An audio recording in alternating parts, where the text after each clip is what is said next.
Vota todo en plancha.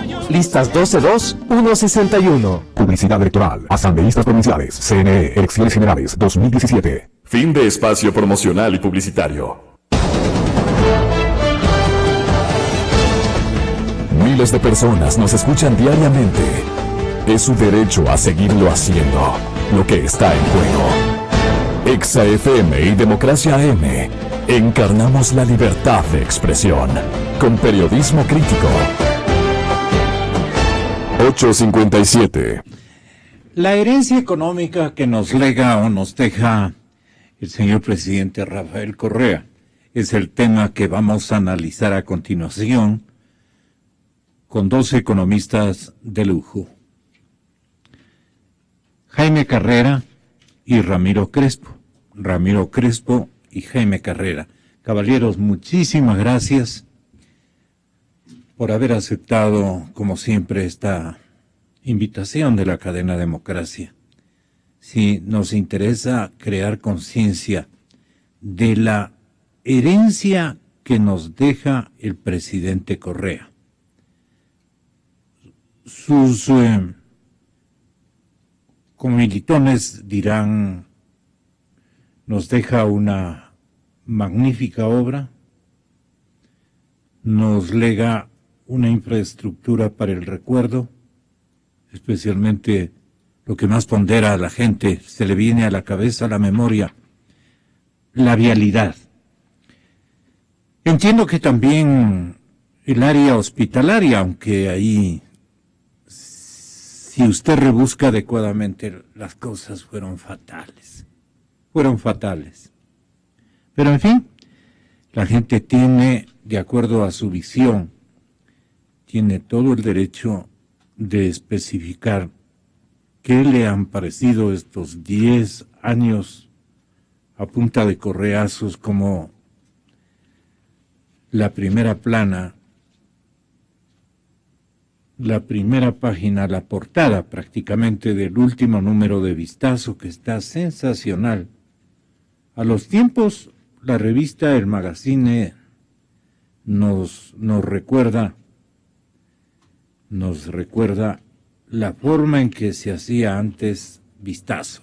Ahora sí está muy nutrida, interesante, con facetas históricas muy importantes. En fin, le hago una cuña, porque la revista está fantástica. Y ellos creo que están cumpliendo, aquí dice 60 años, ¿no? 60 años.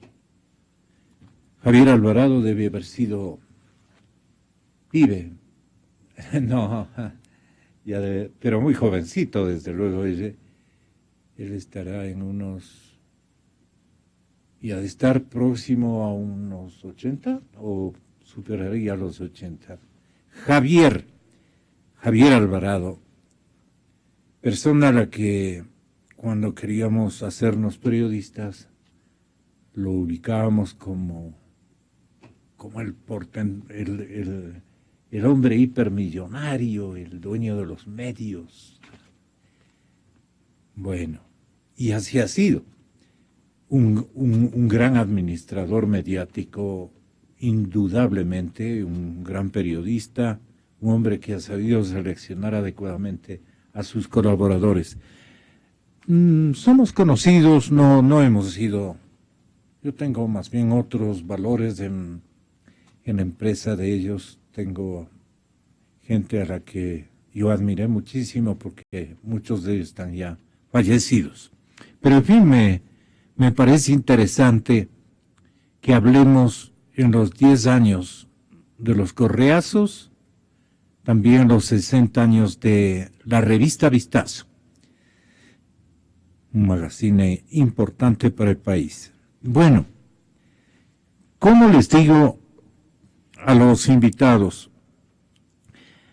Los invitados tienen que inspirarse para elaborar la suerte de herencia que nos deja el correísmo. Tienen que escucharle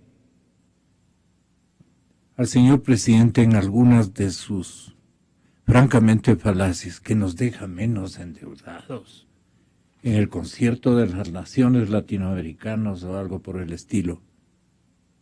Esto dijo el señor presidente. Tenga la bondad el número 2. Correa apuntó que se deja un gobierno menos endeudado. ¿Y cómo así, presidente? Tenemos menores niveles de endeudamiento en cuanto a deuda externa que el año 2005. Prácticamente el mismo, 1 o 2 puntos más que el 2006. Porque la comparación que usted hace, 16.000 millones de deuda externa, era para una economía de 48.000 millones de dólares. Ahora probablemente tenemos el doble, pero para una economía el doble de grande. Usted lo que tiene que ver es el coeficiente de deuda PIB en términos porcentuales. No es lo mismo alguien que deba $100 ganando 200 o que deba 500 ganando 10.000. En términos absolutos es mayor el segundo caso, pero en términos relativos es mucho menor. La capacidad de pago permite atender esa deuda. Entonces, nada de eso es cierto. Tenemos un coeficiente de endeudamiento cercano al promedio de América Latina, muy por debajo al de los países desarrollados, por debajo del promedio histórico del Ecuador.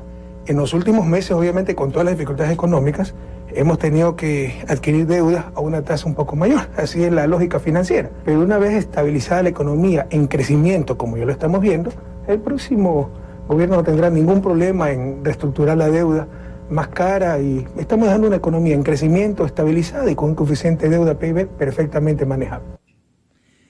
Yo no creo que Patricia Yaniot de CNN le habrá creído. Se le notaba a la periodista, a la colega colombiana, se le notaba que estaba incluso molesta porque le estaba mintiendo en demasía. Pero ella tuvo paciencia y le hizo la interrogante siguiente y siguieron adelante. Porque miren, señores oyentes, y miren, distinguidos invitados, lo que ayer ubicaba como deuda ecuatoriana, óigaseme bien, como deuda ecuatoriana, el exministro Marco Flores, también muy estudioso Flores de la realidad económica de nuestro país, ubicaba una deuda de 50.000 millones de dólares. ¿Cómo? Antes del default y de la eliminación de los bonos AGD, la deuda pública era 13.000 millones de dólares. Luego del default y la eliminación de los bonos AGD, que se lo hizo de un plumazo, la deuda bajó al 10.000 millones. Esto tenemos que relacionarlos con cuál era el PIB de la época. Entonces, esos 10.000 millones de dólares de junio del año 2009 significaba aproximadamente un 16% del PIB. Y es importante relacionarlos con el PIB porque marca el crecimiento de la economía. Esa misma deuda, que la recibieron en definitiva en 16% del PIB, la han transformado, la han llevado, la deuda que reconoce el gobierno, porque hay deuda que el gobierno no la reconoce como tal, la han llevado al 40% del PIB. La han incrementado de 10.000 a 40.000 millones de dólares, 39.000 y pico, que actualmente constituye la deuda pública que el gobierno reconoce, incluidas las operaciones de hace pocos días, la emisión de bonos de hace pocos días. ¿Qué estoy diciendo con esto? ¿Qué están señalando las cifras? Que la deuda en 10 años se ha triplicado y ha pasado del 16% del PIB al 40% del PIB. Esto, aquí o en cualquier lado, significa una velocidad extrema para el tamaño de la economía ecuatoriana y comparado con el crecimiento de la economía ecuatoriana. Pero dice... Hay cierta deuda adicional que el gobierno no la incluye en la información de deuda o no la registra en estadística de deuda, aproximadamente 10.000 millones de dólares en los momentos actuales.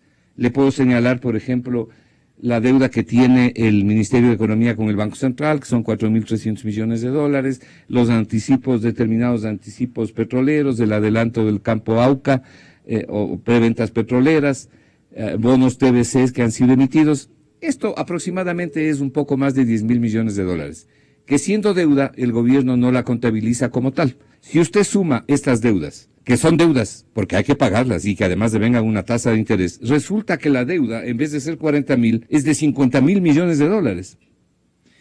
Estando con el exministro Marco Flores, nos habíamos permitido timbrarle a la economista María Elsa Viteri el día de ayer. Y me fue re mal, pues, porque ha estado escuchándonos en lo que definía Marco Flores y otros economistas que intervinieron ayer en un programa más o menos similar al que ustedes van a protagonizar. Señores invitados, Crespo y Carrera. Y ahí me echó una andanada de cosas, me dijo de todo. Nos dejaron un país recontra endeudado, pero recontra endeudado sin posibilidades de salir adelante. ¿Por qué? Porque todo ese peso de la deuda, toda esa tamaña deuda que nos dejaron, no había absolutamente nada. Entonces lo primero que hay que diferenciar aquí es el tipo de endeudamiento y hacia dónde va el endeudamiento. Hoy tenemos hidroeléctricas, tenemos megaproyectos y en última instancia, en un periodo o en un problema enorme que tuviéramos, tenemos que vender, pues porque está ahí la riqueza, está ahí la inversión. Cuando usted habla de gasto excesivo, cuando hablan de haber abultado la burocracia del Estado, no se dan cuenta o no le dicen al pueblo ecuatoriano que más del 90% de ese aumento, no es el número de unidades o de entidades las que marcan aquí, es el número de personas que están inmersos. Entonces, no se dan cuenta que más del 90% de esas personas del verdadero crecimiento o ensanchamiento del burocracia están en salud, en educación, en profesores, están en médicos, en salud, están en policías, en seguridad, que es precisamente una de las cosas, o mejor dicho, uno de los peores males que tuvo siempre el Ecuador. ¿Por qué? Porque a nadie le importaba la educación y la salud del pueblo. Bueno, obviamente no le saco los... Sí fueron insultos, no. Fueron insultos. Estaba muy molesta y creo que haciendo méritos también para el próximo gabinete. Están como segurísimos de que van a mantener el formato, el modelo económico, y el presidente del partido Alianza País, listas 35, están totalmente firmes. Deben conocer el formato tecnológico que seguramente pondrán en vigencia para efectos de poder concretar lo que todo el mundo está comentando, ¿no? No nos podemos hacer los gringos, desde la gente más humilde hasta la gente con una cultura tecnológica significativa, sabe que hay un notable peligro en esa parte. Entonces hay mucha gente en la 35 que cree, señores economistas, que van a permanecer en el puesto. Y viendo las habilidades, pues hasta uno dice, así será Dios, pero Dios es justo. Bueno, señoras y señores, lo que nosotros inclusive queremos es proyectar la campaña electoral como una manifestación de la presencia de nuevos modelos, de nuevas visiones de país. Queremos que los candidatos se conviertan en candidatos de lujo por su conocimiento, por su investigación. No nos hacen caso al punto que el mismísimo presidente dice que la campaña electoral es super cursi y que es realmente, dice la palabra, mediocre, dice, sí. Esto le dijo a Patricia Yaniot, ¿no? ¿Qué le parece la campaña electoral, presidente Correa? Vea lo que contestó. Terriblemente mediocre. Y como bien lo dijo Lenín Moreno, el candidato que sabe que no va a ganar ofrece cualquier cosa, pues. Ahí tenemos gente que, o sea, por ejemplo, para guiñarle el ojo, para ser simpático a los medios de comunicación, que no le gusta ser regulado, y todo poder requiere regulación social, y eso se llama ley, que vamos a derogar la ley de comunicación. La ley de comunicación no se puede derogar.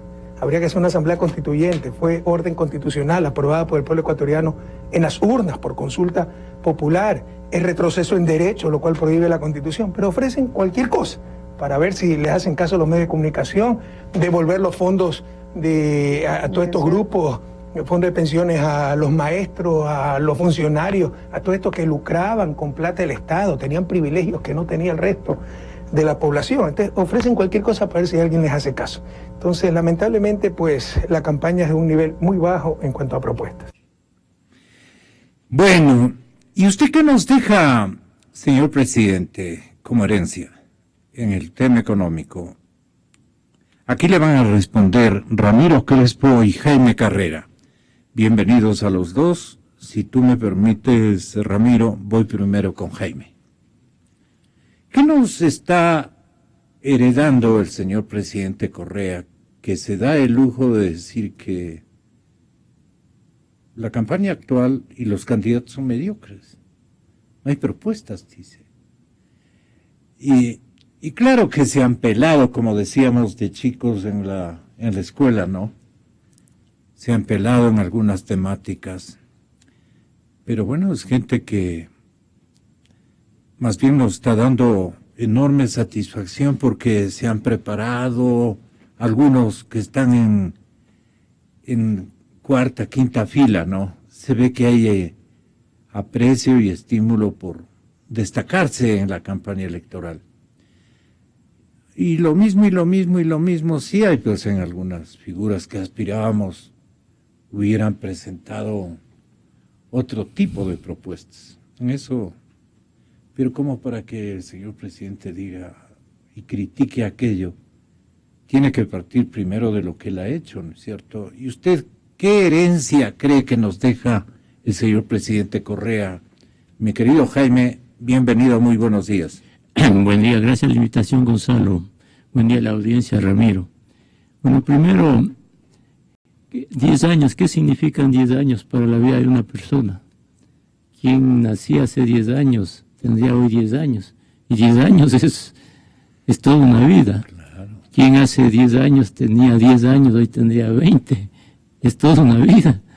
Quien hace 10 años tenía 30 años, hoy tendría 40.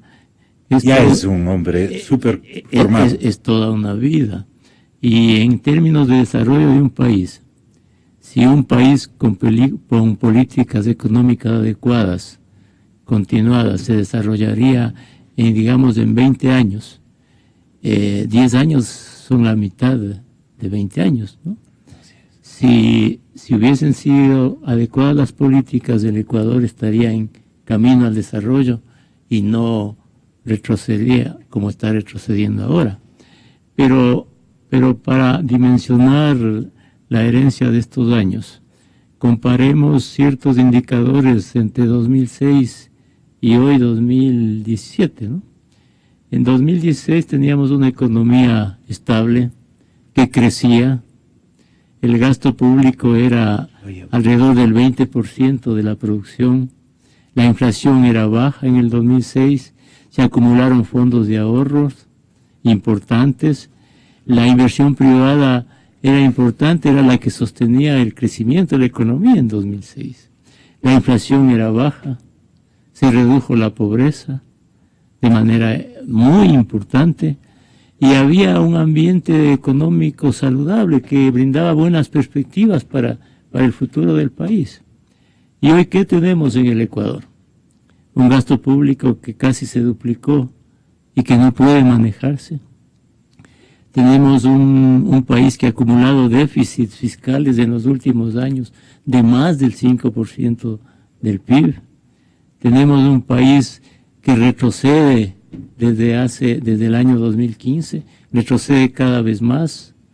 Tenemos un país que en relación con el resto del mundo se ha atrasado cada vez más. Tenemos un país que se ha endeudado de manera desproporcionada, absolutamente desproporcionada. Tenemos un país que de los 7.250 millones de bonos que se colocaron, de bonos soberanos, se paga por intereses 700 millones de dólares al año, que representa más de lo que se paga por el bono de desarrollo humano que atiende a 1 millón de personas. Tenemos un país que por intereses de la deuda total se pagan 2.000 millones de dólares, que son equivalentes al presupuesto de la salud. Tenemos un país que ha dañado las instituciones económicas y fiscales del Ecuador, con un banco central al servicio del Estado, con unas empresas petroleras al servicio del Estado, con unas finanzas públicas desinstitucionalizadas. Tenemos un país con las instituciones democráticas deterioradas de manera importante. Tenemos un país con miedo a la democracia, a las libertades económicas, a las libertades políticas, a las libertades sociales. Nada de esto, Gonzalo, nada de esto existía en 2006. En 2006 habían libertades. Se podían expresarse los medios de comunicación. Teníamos programas de análisis económicos por doquier. Podríamos estar sin las pesadillas de las persecuciones y teníamos una economía con perspectivas de progreso, de desarrollo, en donde se garantizaba la propiedad, en donde habría seguridad jurídica. No es, Gonzalo, cierto que cuando en 2007 se recibió el gobierno en el Ecuador no había nada y todo había que reconstruir. No es cierto. La comparación de los indicadores son absolutamente claros. El gran precio, Gonzalo, de estos 10 años es haber deteriorado todas las instituciones económicas, políticas y sociales y no haber utilizado este inmenso boom petrolero para conducir al país en el camino al desarrollo. Y 10 años, son 10 años de la vida nacional más, cuando, Gonzalo, el Ecuador desde hace 50 años ha estado viviendo en torno al petróleo y no ha enfrentado sus problemas estructurales que debieron enfrentarse con el boom petrolero. ¿Cuáles son estos problemas? Diversificar exportaciones, que no se diversificaron, cambiar las bases productivas, que no se cambiaron, institucionalizar las responsabilidades fiscales, que más bien se desinstitucionalizaron, fomentar las estabilidades macroeconómicas y responsabilidades económicas, que más bien se destruyeron. Es decir, el costo de oportunidad del país de no haber utilizado el boom petrolero para conducirle al país en las vías de desarrollo y más bien caminar en la orilla contraria al desarrollo que implica que muestra la historia de los países, es un costo inconmensurable para el Ecuador. Y mi querido y maestro, mi querido amigo, don Ramiro Crespo, el país queda sobreendeudado, pero hay desde el exterior, y aquí mismo estoy recordando que Abelardo Pachano decía, no está solamente sobreendeudado, sino mal endeudado. Y ahí te recordé a ti en Asociación de Ideas. Tú siempre has mantenido aquello. Ten la bondad, ¿cómo queda en términos de herencia el sobreendeudamiento y el mal endeudamiento, que son cosas que miden diferentes escenarios? No sé si estás tú de acuerdo. Ramiro Crespo en Cadena Democracia. Muy buenos días, saludos a la audiencia, Jaime, a Gonzalo, gracias por la invitación. Bueno, en el año 2008-2009 el Ecuador declaró moratoria de la deuda externa porque supuestamente era ilegal y más que nada, según criterio de ellos, ilegítima.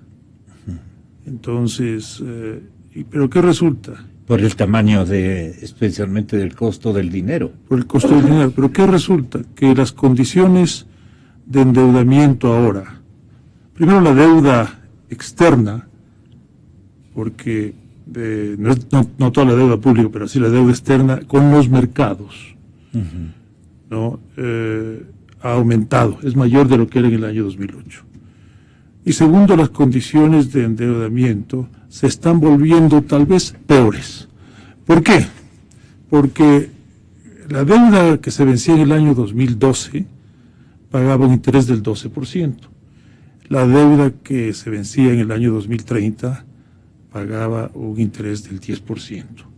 Es verdad, se podría decir que eran altos, Pero una cosa que hay que tomar en cuenta es que cuando el Ecuador declara la moratoria, el primer país de los bonos Brady, que se suponía que eran los bonos que iban a acabar con el proceso de declaración de moratoria de los países, porque inclusive tenían como garantía un cero cupón, un bono de los Estados Unidos, etcétera. Cuando el Ecuador es el primer país que declara moratoria en 99-2000, ¿no?, la deuda era de alrededor de 6,000 y pico en bonos Brady. Y el equipo renegociador consigue que se reduzca la deuda a más o menos 4,200. Pero obviamente, aparte de conseguir esa reducción, como que se llama una quita, el gobierno dijo, más no les puedo pagar. ¿No? Dijeron, muy bien, te vamos a dar una quita, te vamos a perdonar una parte, o no te vamos a cobrar una parte de la deuda. Pero la actual va a los nuevos bonos van a generar intereses del 10 y el 12%. Pero, gobierno ecuatoriano, tú vas a tener la opción de que si reduces el riesgo país, puedes comprar la deuda a 100. Pero antes la puedes comprar a valor de mercado.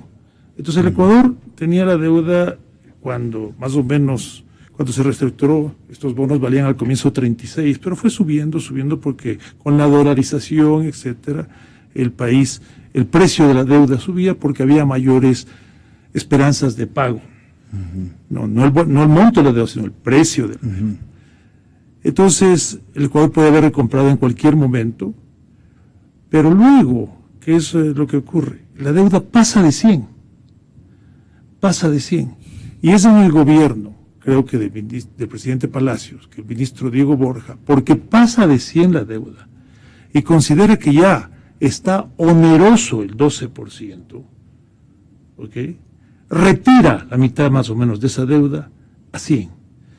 Si un gobierno considera que está oneroso el 12%, es porque tiene otras opciones de financiamiento, porque el dinero más costoso que no se tiene. Entonces, retira. Ahora, ¿qué pasa con los bonos emitidos por el Ecuador? Se emitieron a 100, por ejemplo, el caso de los bonos 2020, y ahora el precio está a 109, porque cuando se emitió el rendimiento creo que era 10,75 o algo así, ¿no? Ahora el rendimiento en los mercados secundarios, o sea, el mercado secundario es aquel en que los inversionistas nuevos le compran a los inversionistas antiguos, a los anteriores. El rendimiento a 7.2%. Entonces el precio de la deuda es 109. ¿Okay? 109. Pero si el Ecuador, como se reduce el riesgo país, y eventualmente podría el costo del endeudamiento bajar, de todas maneras tendría que seguir hasta su vencimiento, 2020, 22, 24 y 26, pagando las tasas de alrededor del 10%. Cuando hizo el Ecuador, cuando retiró la deuda, consideró que no quería pagar el 12% por 6 años más, porque estaba muy caro. Entonces, digamos, la renegociación fue en el año 2000, 6 años después, el Ecuador dice, ya no quiero pagar tanto intereses, tengo la capacidad, he mejorado, me puedo volver a endeudar a tasas muchísimo más baratas, retiro y dejo de pagar el 12%. Pero aquí no lo puede hacer.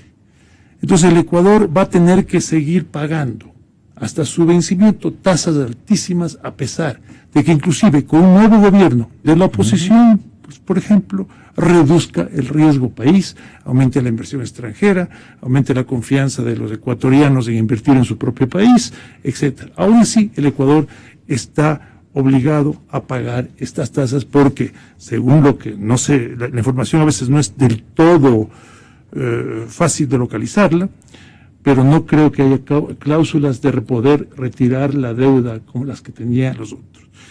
Eso hay que tomar en cuenta. O sea, el perfil de pagos va a obligar a que el Ecuador se sacrifique más que en la temporalidad que el presidente recuerda o que la administración Correa recuerda, que fue un pésimo endeudamiento el anterior, sale a la inversa. Si yo le preguntara al exministro Borja, ¿tú crees que él reconocería lo que tú acabas de decir? Yo creo que sí, porque que él fue es mejor recomprar, claro. Exacto. Claro, él recompró, ¿no? Porque era lo que había que hacer, y para eso estaban los contratos diseñados, para que en el caso de que el Ecuador mejore su credibilidad, su crédito, pueda recomprar. Ahora supongamos que gana un gobierno de la oposición, mejora notablemente el riesgo país, o supongamos que si gana el candidato Moreno, aún así mejora el riesgo país, supongamos. De todas maneras, si quieren retirar la deuda, por ejemplo, cara del 2020, porque el vencimiento es demasiado corto y le está poniendo al Ecuador seguramente un estrés financiero, le podría poner, entonces hay que planificar mejor los vencimientos, entonces voy a posponer la deuda para más tarde. ¿Y cómo lo hago? No, renegociando, pero eso es más difícil porque si el Ecuador tiene capacidad de pago y está pagando unos intereses tan jugosos, los inversionistas dicen, ¿qué me das a cambio? Claro. Como no tienen nada que dar a cambio, etcétera, entonces no le van a renegociar con facilidad, a menos que el Ecuador vuelva a declarar moratoria, lo cual sería hacer. Ahora es que está mal endeudado. Entonces, lo que pasaría entonces el Ecuador, si quiere refinanciar, digamos, mañana al 6%, que es el costo de Jamaica, que tiene una calificación menor que el Ecuador, 6% a 10 años, el Ecuador se endeuda alrededor ahora de 9.1, 9.2, 9.7 a 10 años. Si el Ecuador decide mañana endeudarse y puede al 6% para mejorar su perfil de deuda, no puede recomprar la deuda a menos que pague 109. O sea que por cada millón más por cada 1.000 millones tendría que pagar 90 millones más de que se hubiera tenido una opción de comprar a 100, de que se hubiera tenido las condiciones que tenía la deuda que fue declarada ilegítima, que fue declarada ilegal. Y eso no es que el equipo económico que negocia la deuda no sabe lo que está haciendo. Lo que ocurre es que el entorno, el contexto en que el presidente le pone, hace que no le quieran prestar al Ecuador, sino bajo estas condiciones. Porque yo asumo, están asesorados por un banco internacional que sí saben lo que están haciendo, ¿no? Pero el entorno, el hecho de... La curiosidad, ¿y cuál es el banco internacional? El Citibank le está asesorando, es el banco líder en las últimas emisiones. Entonces, ¿qué es lo que pasa? Que por declarar esa moratoria, por haber manejado las cosas como se manejan, por recibir plata de China con garantía de petróleo, con préstamos opacos que aumentan, por supuesto, la opacidad, aumenta el riesgo porque hay menos información, la gente dice, Ecuador, a pesar de que tú estás mejor calificado, ¿no? Por tu economía que Jamaica, nosotros a Jamaica le prestamos al 6 y algo %, pero a ti te prestamos al 9 y pico %. Supongamos que el Ecuador está endeudándose al 4% más de lo que hubiera podido endeudarse si hubiera manejado las cosas como se debían haber manejado. Estamos hablando de 7.500 millones. 4% de 7.000 millones son 280 millones.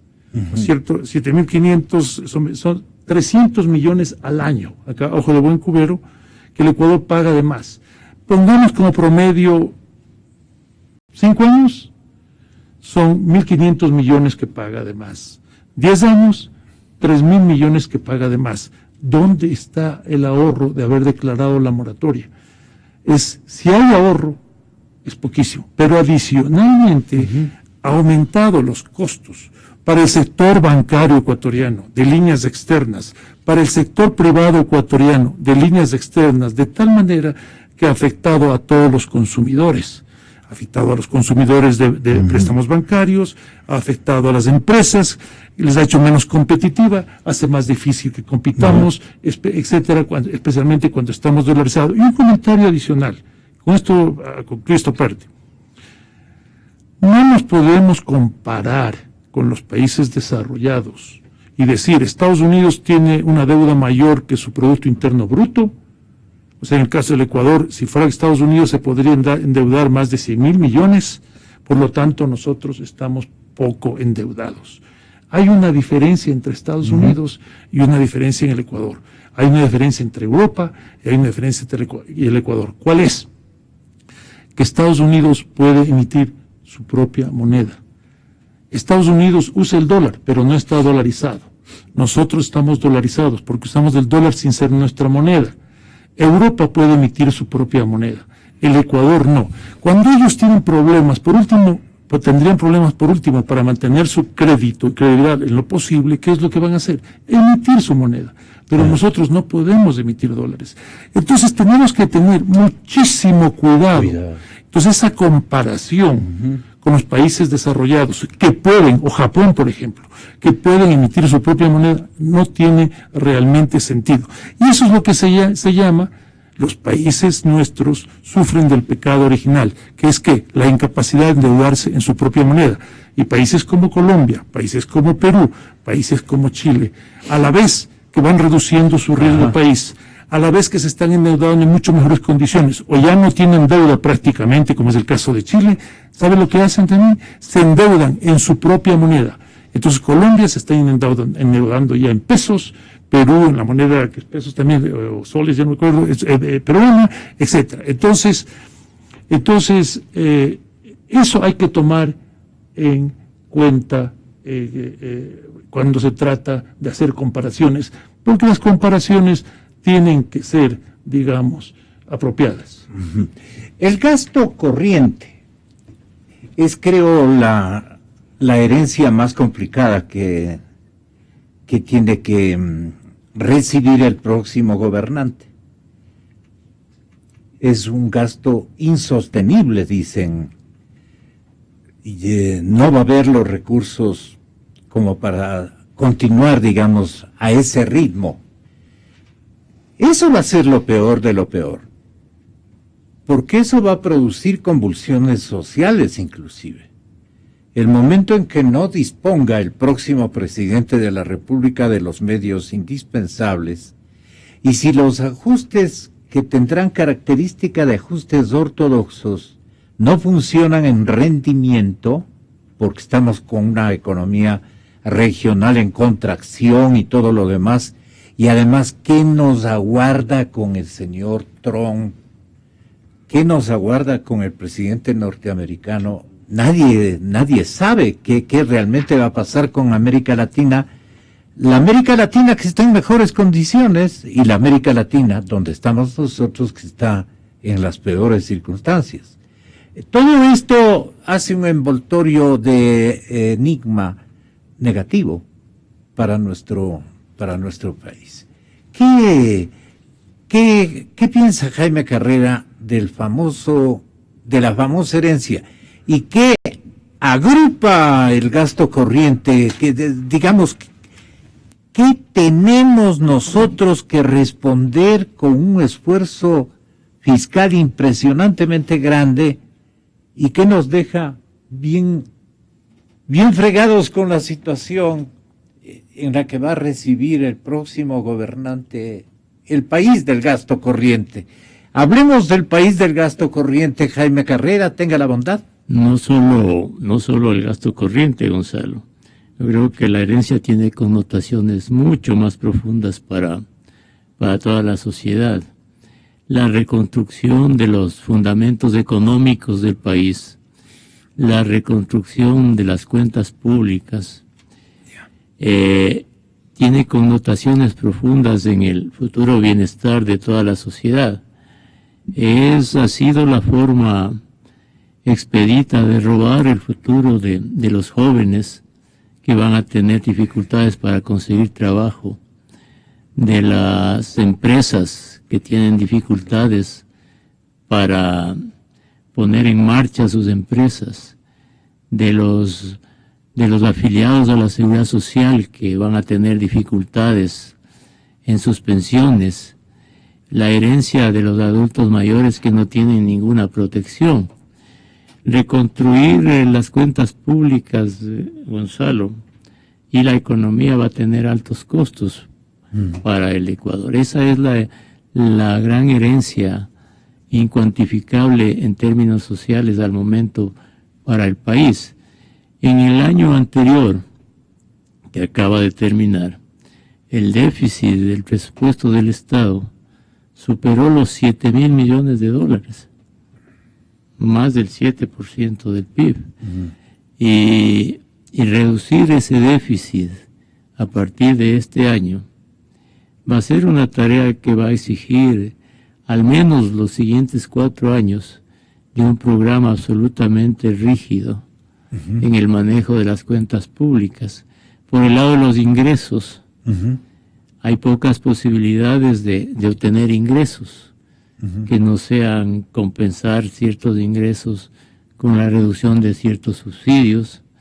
Por el lado del gasto, si uno mira la composición del gasto, el gasto corriente, la mayoría del gasto corriente son sueldos, son 9.000 millones de dólares. Adelgazar el tamaño del sector público no es una tarea fácil, va a llevar tiempo y va a llevar costos. Luego, reducir ciertas transferencias del Estado, que también son subsidios, también implica costos. Reducir el pago de los intereses de la deuda pública tampoco va a ser una tarea fácil.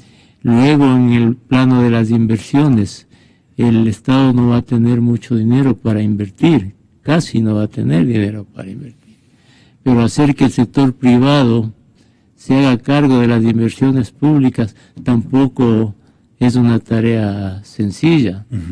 Luego, como todo el nivel de inversión se ha caído, público y privado, ¿no?, y el Estado ya no puede ser el motor de la economía, la inversión privada tendrá que levantarse, la interna y externa, y atraer inversiones privadas en torno a los 5.000, 6.000 millones de dólares anuales no es tampoco una tarea fácil, va a ser una tarea de mediano y largo plazo. Luego, fomentar... ¿Y esa cantidad usted la calcula a ojo de buen cubero, o es la necesidad de pago que va a tener el Estado, 5.000 millones? A ver, en el caso de inversiones, Gonzalo, en el año 2006, ¿no?, la inversión privada era mayor que la pública, ¿no?, y estaba alrededor del 14, 15% del PIB, y la pública era 5%, 6% del PIB. Hoy la inversión privada está alrededor del 10, 11% del PIB.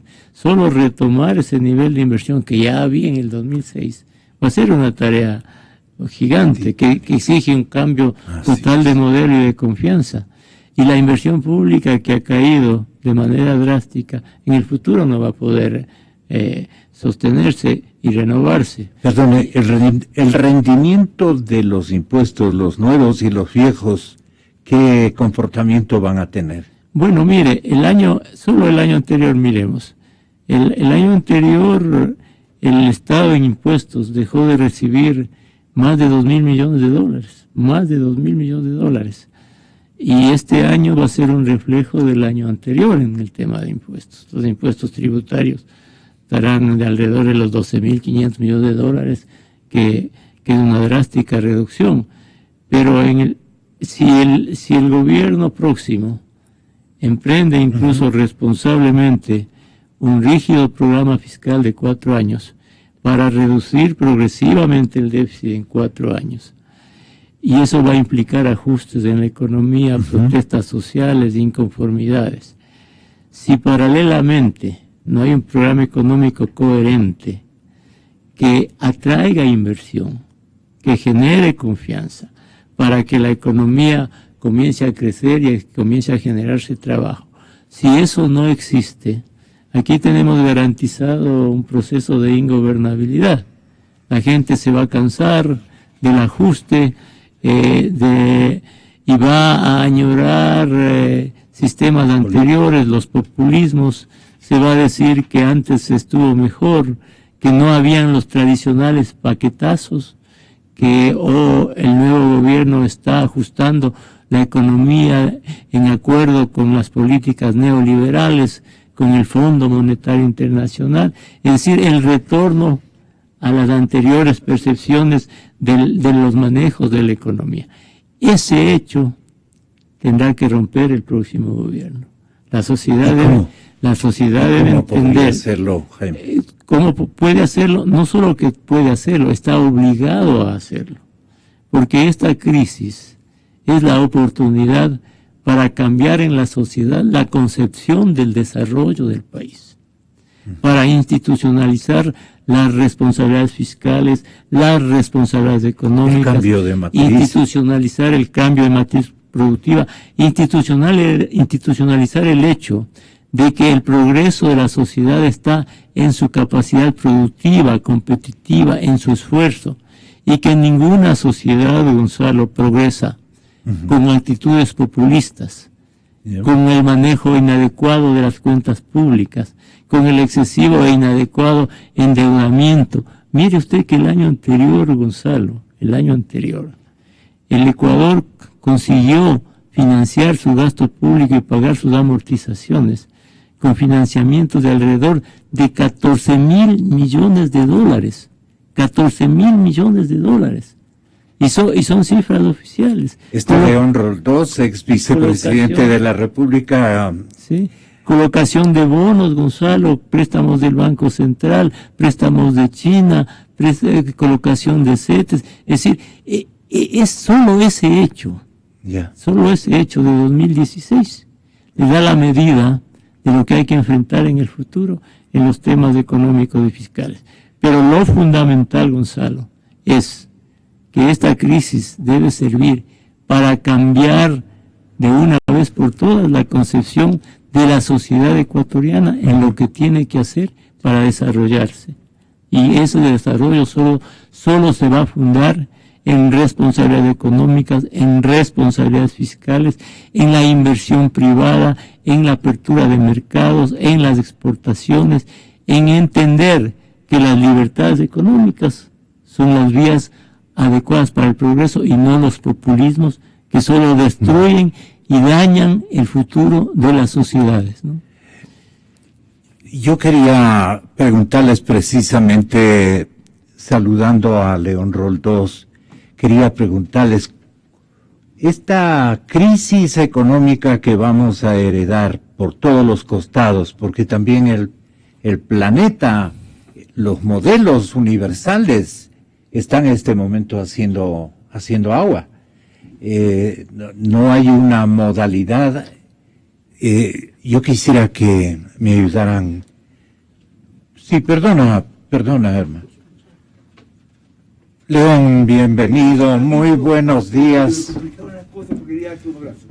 Gracias, feliz año, compadre. Muchas gracias por estar aquí.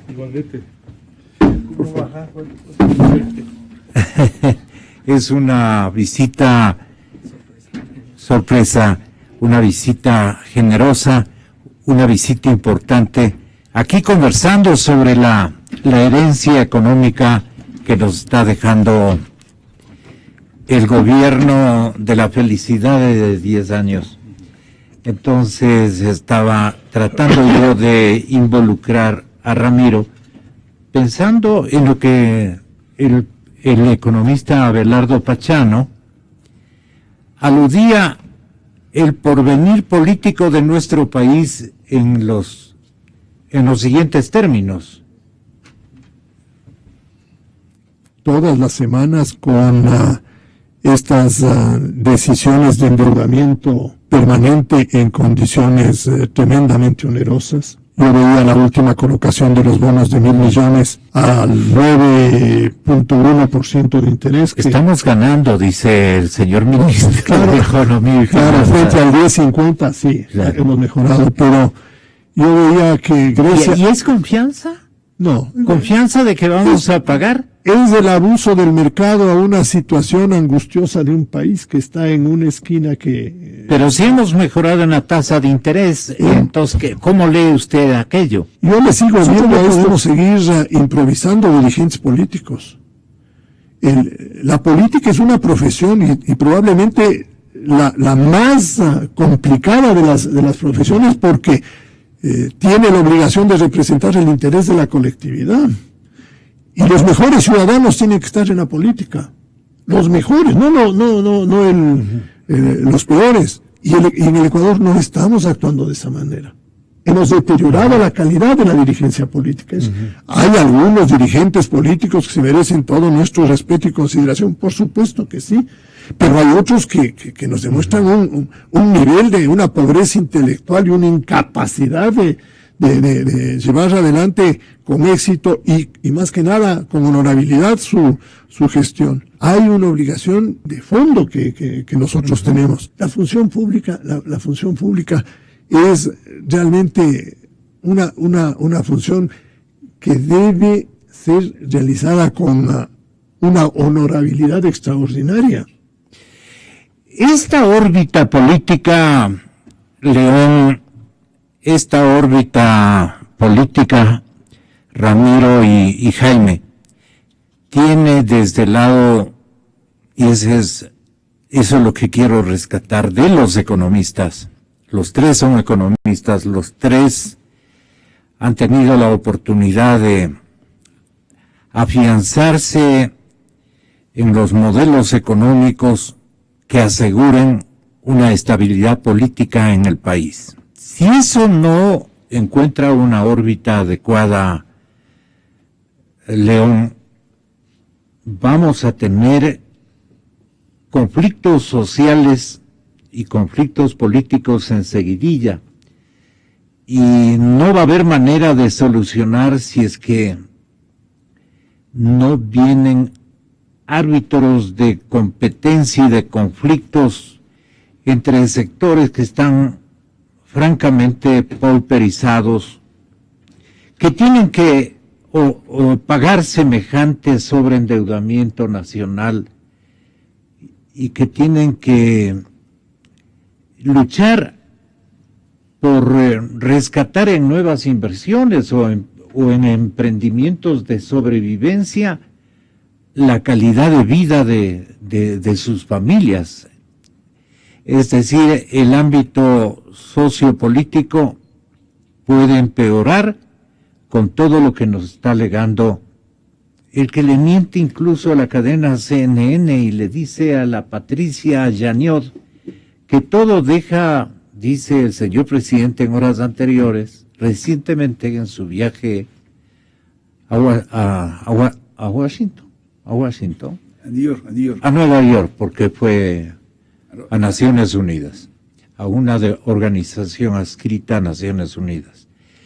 Entonces, esta es la situación que estábamos analizando. Sí, en primer lugar, mil perdones, llegué a Quito y dije, voy a visitar a mi compadre Gonzalo Rosero. Yo a Quito vengo poco por razones de salud, pero ya tenía que venir un compromiso ineludible profesional, y dije, voy a visitar a mi compadre, y por eso llegué acá, y perdóneme usted, amigo Jaime, está dando un gusto increíble. Ahora, yo quiero decir lo siguiente: para mí el pecado más grave de este gobierno es la absoluta falta de transparencia, porque todos los números que estamos trabajando acá en el Ecuador son números que intentamos creer que son ciertos.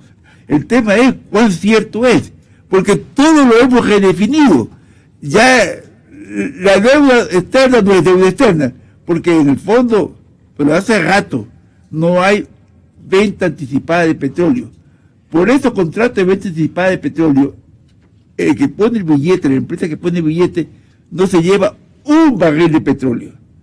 Un barril de petróleo. Es un crédito caucionado con petróleo, pero no es venta anticipada, porque el que compra es para llevarse, aquí no se lleva un barril.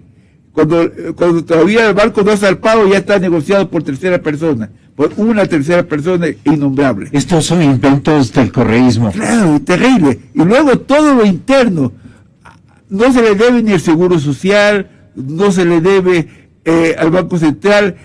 Entre comillas, arreglan el problema con los gobiernos seccionales, pero lo arreglan diciéndole, le vamos a dar papeles del Banco Central. Por favor.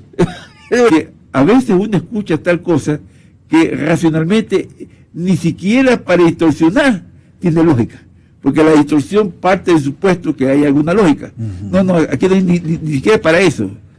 Yo creo que hay una gran cuota de ignorancia. en muchas cosas que se hacen en lo económico y en lo político y en lo social. Venía en el avión conversando con alguien que trabaja en el área de salud del gobierno y me decía algo terrible. Me decía, aquí en el Ecuador ya se hicieron de que todo genérico en medicina es igual que la medicina de laboratorio que originalmente trajo la fórmula. Pero cuando hablo de genérico, hablo genérico de Irán, genérico de China, genérico de Corea, genérico de India. Y no hay posibilidad alguna de garantizar que ese genérico funcione. Y me citó 2 medicamentos. Me dice, todo el que se ponga este medicamento no le sirve para nada. No sirve para nada. Inocuo. Entonces, cuando usted ve este tipo de cosas, realmente aterra. El presidente, entiendo que hoy día posiblemente va a visitar o inaugurar hospitales en Guayaquil. 4 hospitales construidos, cemento, cemento y cemento. Entonces, todo este tipo de cosas, poner a funcionar racionalmente, eso tiene un costo. Entonces, lo primero que yo diría, que no he escuchado a nadie, los candidatos decir, yo creo que hay candidatos, y algunos son candidatos que hay que atender, escucharlos, no estoy minimizando ningún candidato. Lo que digo, yo soy una palabra, hay que racionalizar el país. Racionalizar, ofrezco racionalizar el país, ¿qué le parece? ¿Y qué consistiría esta propuesta? Poner las cosas en orden, a ver, en salud se ha dicho esto, eso no es cierto, es lo que hay acá. En finanzas, ok, vamos a ver qué debemos, no importa qué porcentaje da, que da 28, 30, 42, no me importa, pero ¿qué debemos? Si un gobernante no racionaliza y quiere tomar solamente la senda que le dejaron, y quiere hacer campaña aun cuando sea para establecer sanciones, cuidado se equivoca, cuidado le pasa lo de Macri y de otros gobernantes, que por dar respuesta política llega un rato que también quedan afectados por la percepción de la gente. Entonces yo creo que el tema es racionalizar, transparentar, y lógicamente habrá un equipo que un país no se puede paralizar y comienza a avanzar. Eso es fundamental.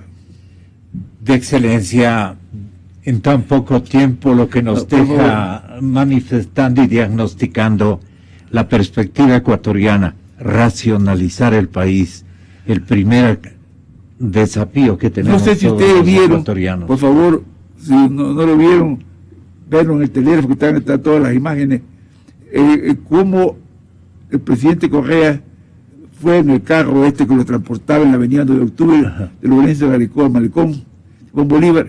Él iba en el carro porque vino lo subliminal, y al lado iba a la mano derecha una persona disfrazada de Eloy Alfaro. Y entonces era Eloy Alfaro Correa. Imagínense, mensajes subliminales. ¿De qué estamos hablando? Por favor. O sea, este es un país de puro mensaje de esa naturaleza. ¿De qué estamos hablando?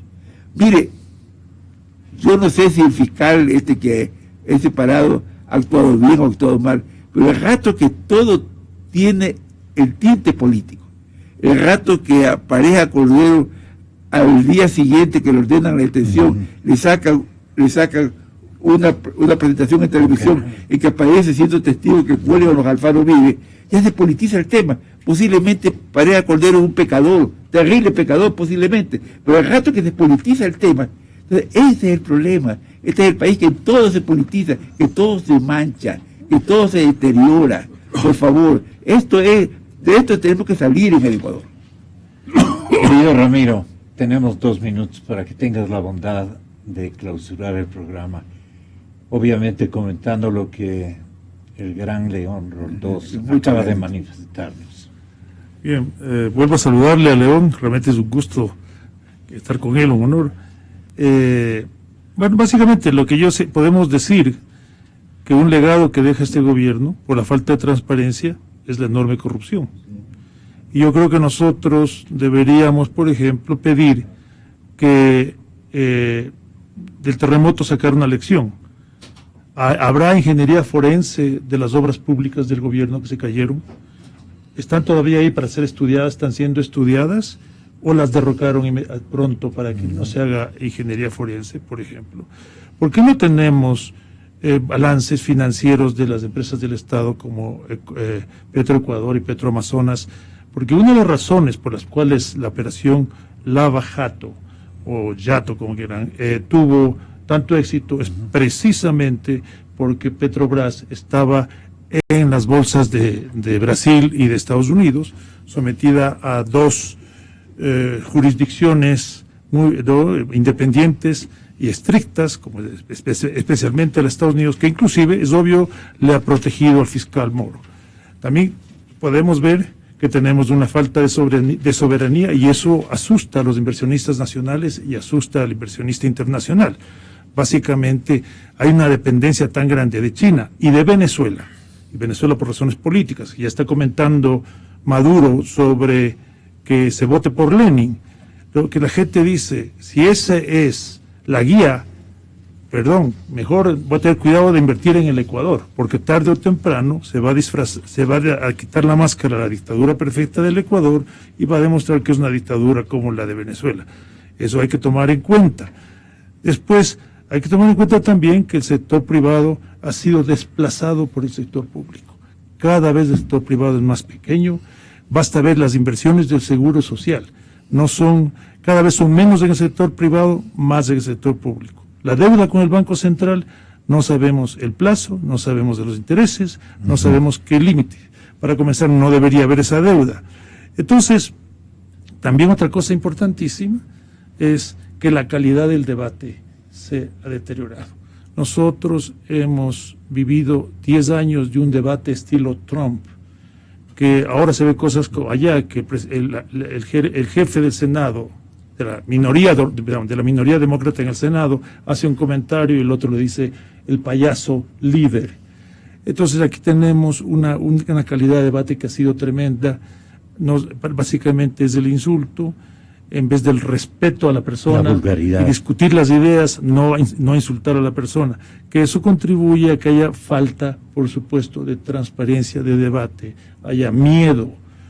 Y otra cosa que también tenemos, y es una cosa muy preocupante en el país, es el enorme temor que se está hablando, que se lo ha dicho aquí, es a que haya un fraude en las elecciones. Así es. Por ejemplo, para comenzar, la misión de la Comunidad Europea no es del tamaño, sí hay, no estoy seguro que haya, pero no es del tamaño que normalmente sería o que hubiera tal vez sido necesario, porque realmente no se le ha dado tiempo a eso.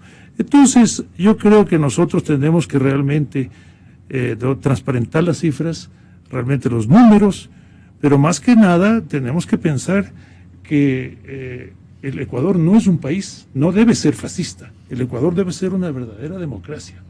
Y debemos realmente ahora pensar bien, los ecuatorianos, que no podemos no tomar decisiones, que no podemos no participar en política, que no podemos dejar de votar. Y que si votamos no podemos votar blanco, no podemos votar nulo. Tenemos que votar con la conciencia.